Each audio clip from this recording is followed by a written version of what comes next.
অক্ষ বা থামার সংক্ষিপ্ত নিয়মাবলী। অক্ষ বা থামার সংক্ষিপ্ত নিয়মাবলী। সবাই একসঙ্গে কথা বলবেন। অক্ষ বা থামার সংক্ষিপ্ত নিয়মাবলী। এক নাম্বার গোল চিহ্নিত স্থানে আয়াত পূর্ণ হয়ে যায়। গোল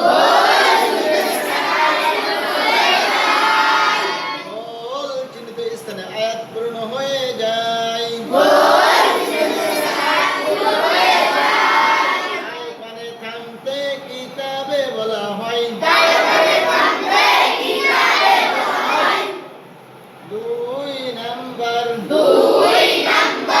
বিমক্ফে লাজিম থামতে হয়। বিমক্ফে লাজিম থামতে হয়।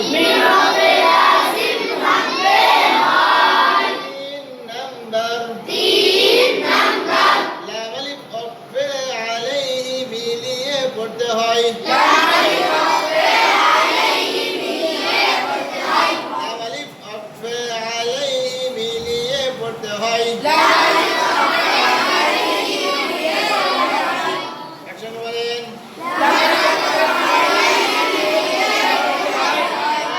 নাম্বার তাওয়াক্ফে মুতলাক থামলে বেশি ভালো হয়। তাওয়াক্ফে মুতলাক থামলে বেশি ভালো হয়।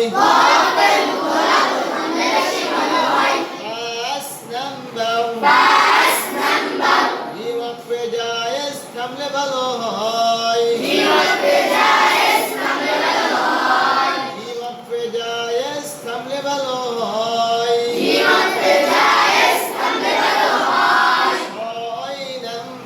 ছয় নাম্বার জাওয়াকফে মুজাওয়াজ না থামলে ভালো হয়। জাওয়াকফে মুজাওয়াজ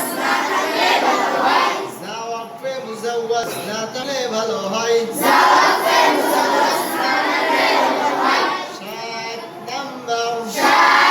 নাম্বার সাদাকফে মুরাক্খাস না মিলালে ভালো হয়। সাদাকফে মুরাক্খাস মিলালে ভালো হয়। বলেন সাদাকফে মুরাক্খাস মিলালে ভালো হয়। 11 নম্বর পর্যন্ত আছে। কয় নম্বর?